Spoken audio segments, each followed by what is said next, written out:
HellDivers 2 has far exceeded anybody's expectations, even the main devs who've created the game over at Arrowhead Studios. This game is phenomenal. There are so many awesome aspects we're going to go over. Obviously, there are some glaring issues right here at launch, but overall, this game has made gaming fun again, and we are going to get right into it. I've been playing the game for roughly about 30 hours, and I'm going to take you through what I think is the good, the bad, and my overarching thoughts on HellDivers 2, because I think this needs to be talked about, and everyone who is playing this game is obsessed with it. So let's get right into it. So let's go ahead and talk about the absolutely glaring issue that this game has at launch. There are people that are sitting in a queue to try to actually play the game who have spent money for the game that haven't actually got in yet.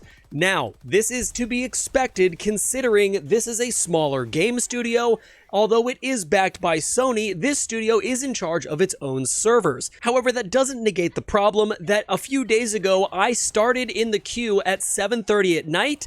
I couldn't get in, I left the game on, and at 7:30 in the morning, I was still in the queue. That is a 12-hour queue, which is absolutely insanity, especially for a brand new game that people are trying to play and paid money for. Now, with that being said, Arrowhead Studios has been incredibly on top of this. They have been working day and night to fix this situation, and right now they have a cap at 450,000 players currently in the game. However, they are still working on the servers to make sure everyone can get in and that there is no queue anymore. Now, with that being said, in my personal opinion, that is the only problem with the game.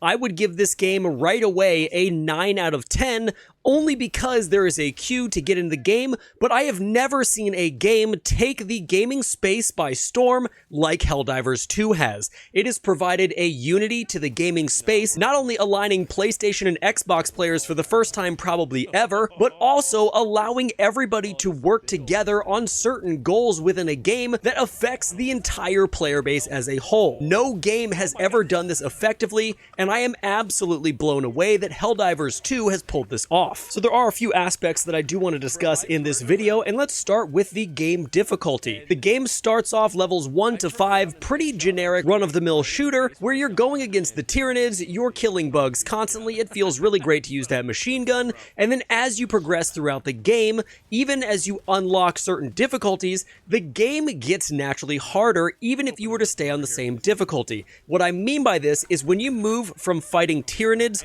to automatons, the game gets exponentially harder because everything you've learned about fighting bugs almost doesn't work against fighting robots. I think this is a really awesome way to do a live service game because it forces the player to adapt and become better even if they have to stay on the same difficulty, because it forces you to have to learn new tactics and overall evolve your gameplay with how the game is throwing enemies at you. Now, with all that being said and how much I enjoy how this game does its difficulty levels, I will say that there will definitely come a point where you need a squad to progress in difficulty. I am currently on the challenge difficulty, which is 4 less than the maximum, and it is almost impossible for me to play solo on a challenging difficulty. Now, call that a skill issue, fine. However, it is much more fun and easier when you have a squad of 4 and you're running challenging than if you try to solo, because there's just way more enemies than you have bullets. So speaking of enemies, let's go ahead and talk about the 2 separate enemy types that are in HellDivers 2. I think this is a really awesome start out to the game. However, I know a lot of people would enjoy to see more enemy types as the live service game progresses. I would love to see a potential third race put into the game down the road just to continue the longevity of the game.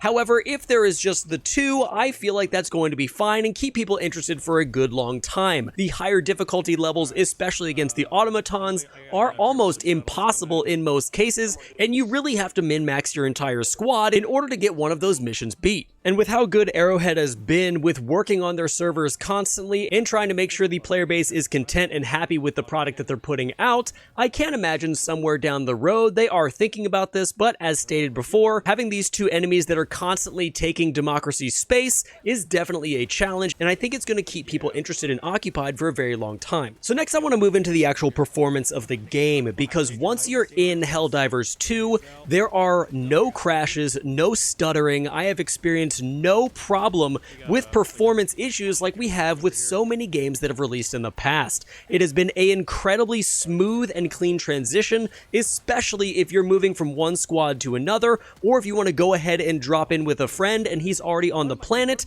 then you can go ahead and do so and there is no problems. This is such a refreshing breath of fresh air in the gaming world. We are so used to games releasing buggy, destroyed, and having to be fixed for months and months that whenever a game comes out that doesn't have any of these issues, it completely stuns us all. In fact, I would have expected a game like this to have a lot of stuttering and frame rate drops, especially with how absolutely gorgeous the game is. The weather effects within HellDivers 2 are top tier, and you wouldn't expect that because this game is not made by a AAA studio. Everything inside of the game looks gorgeous, the environment is destructive, you leave craters in the ground when you call in ordnances, trees are going to be falling over, there are explosions everywhere, and it looks absolutely fantastic. I would have definitely thought there was going to be some performance issues, but I am absolutely stunned that there's not. Another aspect of HellDivers 2 that I'm incredibly impressed with is it doesn't feel like a massive money grab. Let me explain. HellDivers 2 is $40 US, not the typical $70 it is for a game. And not only that, when you look at the microtransaction tab within HellDivers 2, it is one of the smallest aspects of the game, which makes it feel like the devs actually care about promoting a great game,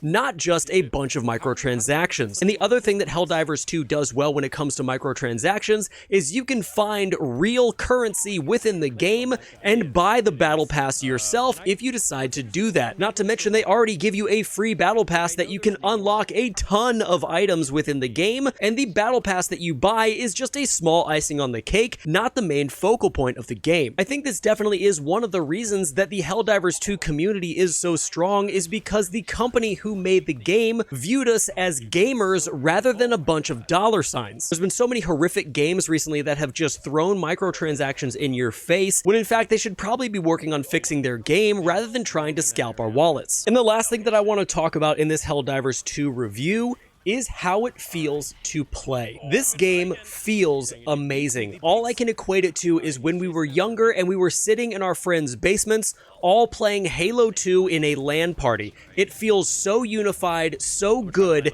In fact, as I'm sitting here, I'm such a nerd, I'm getting chills just thinking about that. It makes gaming feel so fun and so addictive again because we're all working towards a common goal. The entire gaming space is unified in fighting for democracy, and it just feels like we finally are doing what gaming should have been doing all along, which is focusing on having fun and not toxicity. Right now, the relationship between the devs of the game and the gamers playing the game is so good because we feel like the devs are on our side. We feel like we are all being listened to and heard, and this has been such a breath of fresh air for the gaming industry as a whole. Now, with all that being said, is there anything that can stop HellDivers 2?